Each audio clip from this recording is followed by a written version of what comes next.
السلام علیکم ورحمۃ اللہ وبرکاتہ۔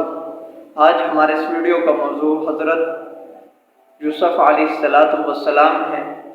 آپ حضرت یعقوب علیہ السلام کے بیٹے ہیں۔ حضرت یوسف علیہ السلام بنی اسرائیل کے طرف آنے والے پیغمبروں میں سے پہلے پیغمبر ہیں۔ حضرت یعقوب علیہ السلام کی آپ سے بے انتہا محبت و شفقت تھی اور انتہائی توجہ آپ پر مرکوز تھی، جس کی وجہ سے آپ کے بھائی آپ سے حسد کرتے تھے اور بغض و کینہ رکھتے تھے۔ حضرت یوسف علیہ السلام کے اندر بچپن ہی سے نبوت والی صفات تھی۔ آپ کا حسن و جمال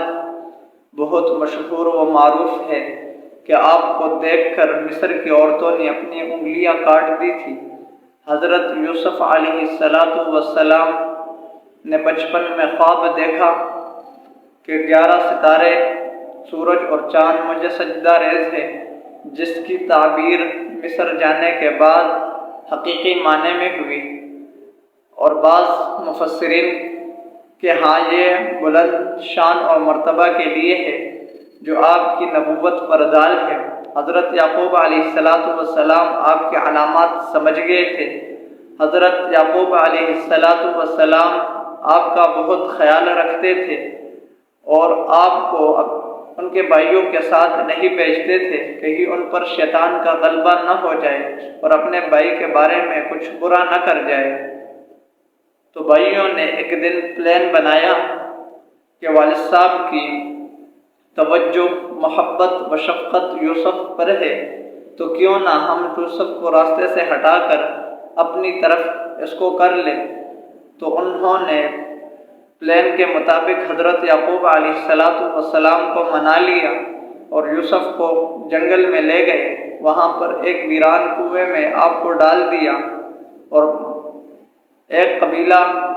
ایک قافلہ آیا، وہاں سے حضرت یوسف علیہ السلام کو نکالا اور آپ کے بھائیوں نے چند سکوں کے عوض آپ علیہ السلام کو قافلے کے ہاتھ فروخت کر دیا، اور قافلے نے مہنگے داموں جا کر مصر میں آپ کو فروخت کیا۔ آپ کے خریدار بنے عزیز مصر، جس کی بیوی زلیخا تھی، جس نے بعد میں آپ پر تہمت لگائی، اور ایک چھوٹے بچے نے آپ کی صفائی اور پاکیزگی میں گواہی دی۔ اس کے بعد آپ جیل بھی گئے، اور جیل میں آپ کے 2 دوست بھی ہوئے جو بادشاہ کے خاص ملازمین تھے۔ اس کے بعد بادشاہ نے جب خواب دیکھا، ان میں سے جب ایک کی رہائی ہوئی، وہ واپس بادشاہ کے پاس آیا، اور بادشاہ نے خواب دیکھا جس کی تعبیر کوئی نہ جانتا تھا، لیکن حضرت یوسف علیہ السلام کی کمالات میں سے ایک کمال یہ تھا کہ وہ خواب کی تعبیر جانتے تھے۔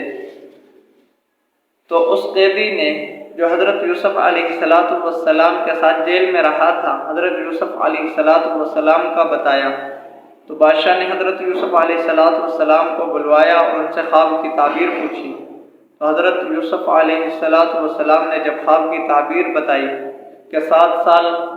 فراوانی ہوگی، پھر اگلے 7 سال خشک سالی، قحط سالی ہوگی، اور لوگ دور دراز سے آپ سے مدد لینے کے لیے آئیں گے، تو حضرت یوسف علیہ السلام ہی مصر کے بادشاہ، جس کا لقب فرعون تھا، نام ریان بن ولید تھا، انہوں نے آپ ہی کو حاکم بنایا اس کام پر، اور حضرت یوسف علیہ السلام کے ماتحت یہ کام ہوتے رہے، حتیٰ کہ قحط کا زمانہ آیا، آپ کے بھائی گندم لینے آئے۔ حضرت یوسف علیہ السلام نے اپنے بھائیوں کو پہچان لیا، اور آپ نے کہا کہ اگلی دفعہ آتے ہوئے اپنے دوسرے بھائی کو بھی لے آئے ہیں، جو حضرت یوسف علیہ السلام کا سگا بھائی تھا، باقی علاتی بھائی تھے۔ حضرت بن یامین کو لے کر آئے۔ حضرت یوسف علیہ السلام نے ان کو اپنے پاس رکوانا چاہا،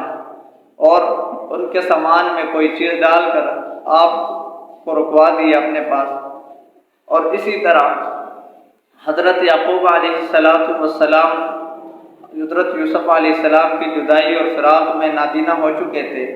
دوسرے بیٹے کے وہاں پر رک جانے پر مزید غم لاحق ہوا، جس کے بعد آ کر آپ کے بھائیوں نے ریکویسٹ کی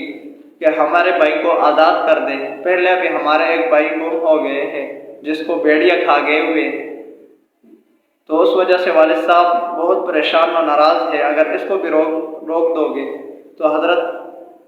کی طبیعت مزید خراب ہونے کا اندیشہ ہے یا دنیا سے چلے جانے کا خوف ہے۔ اسی طرح حضرت یوسف علیہ السلام نے اپنے بھائیوں کو تنبیہ کی اور آپ نے وہ تمام حالات جو آپ پر گزرے تھے ان کو بتائے، اور پھر اپنے بھائی کو کرتا دیا کہ جا کر والد صاحب کی آنکھوں پر پھیر دینا۔ جب یہ بھائی راستے میں جا رہے تھے تو حضرت یعقوب علیہ السلام کو یوسف کی خوشبو محسوس ہو رہی تھی، اور اپنے گھر والوں سے یہ کہہ رہے تھے کہ اگر آپ مجھے پاگل نہ سمجھو تو مجھے حضرت یوسف کی خوشبو آ رہی ہے، لیکن گھر والوں نے زیادہ توجہ نہ دی کیونکہ ان کو یقین ہو گیا تھا کہ یوسف کو 40 سال ہو گئے اور بھیڑیا کھا گئے تھے ان کو، اب کہاں یوسف اور کہاں یعقوب علیہ السلام یہ کہہ رہے کہ خوشبو آ رہی ہے۔ اس کے بعد جب بھائی کرتا لے کر پہنچے اور حضرت یعقوب علیہ السلام کو دیا، حضرت یعقوب علیہ السلام تندرست ہوئے اور وہاں پر بلوایا، یعنی کنعان سے مصر کی طرف آپ سب پورے گھرانے کو، پورے قبیلے کو حضرت یوسف علیہ السلام نے بلوایا اور وہیں پر آباد ہوئے، اور اسی طرح حضرت یعقوب علیہ السلام کی ملاقات ہوئی، روایت کے مطابق 40 سال یا 80 سال کے بعد ملاقات ہوئی۔ اور حضرت یوسف علیہ السلام کی اولاد میں سے 2 مشہور ہیں، افراہیم اور بیٹی ہی جس کا نکاح حضرت ایوب علیہ السلام سے ہوا تھا، اور ابن کثیر نے ایک روایت نقل کی ہے، وہ فرماتے ہیں کہ آپ کے بیٹے افراہیم کی 2 بیٹیاں تھیں، ان میں سے ایک کا نکاح یوشع بن نون اور دوسرا کا ایوب علیہ السلام سے ہوا تھا، لیکن یہ روایت صحیح نہیں ہے، اس کی کوئی سند نہیں ہے، کیونکہ حضرت یوشع بن نون کا زمانہ حضرت موسیٰ علیہ السلام کے زمانے کے بعد کا ہے، اور یوسف اور موسیٰ علیہ السلام کے درمیان تقریباً 400 سال کا فاصلہ ہے۔